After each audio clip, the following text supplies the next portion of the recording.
ইতালিতে নিজ বাসায় এক প্রবাসী বাংলাদেশি পরিবারের ৩ সদস্যকে ছুরিকাঘাতে হত্যা করেছে দুর্বৃত্তরা। স্থানীয় সময় শুক্রবার রাতে রোমের পার্শ্ববর্তী ক্যাসালোত্তির ভিয়া মন্তলিও এলাকার একটি অ্যাপার্টমেন্টে এই হত্যাকাণ্ডের ঘটনা ঘটে।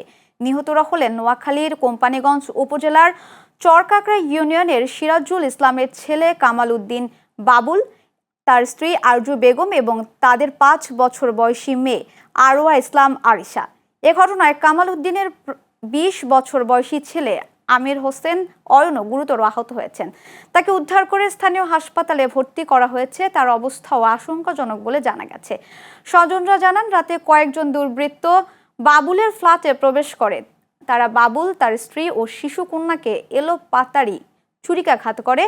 অয়নুর চিৎকারে আশেপাশের লোকজন ছুটে এলে হামলাকারীরা দ্রুত ঘটনাস্থল ত্যাগ করে। এদিকে এ হত্যাকাণ্ডের খবরে শোকের ছায়া নেমেছে নিহতদের গ্রামের বাড়িতে। স্বজনদের আহাজারিতে ভারী হয়ে ওঠে আশেপাশের পরিবেশ। জড়িতদের দ্রুত গ্রেফতার ও বিচারের দাবি জানিয়েছেন তারা।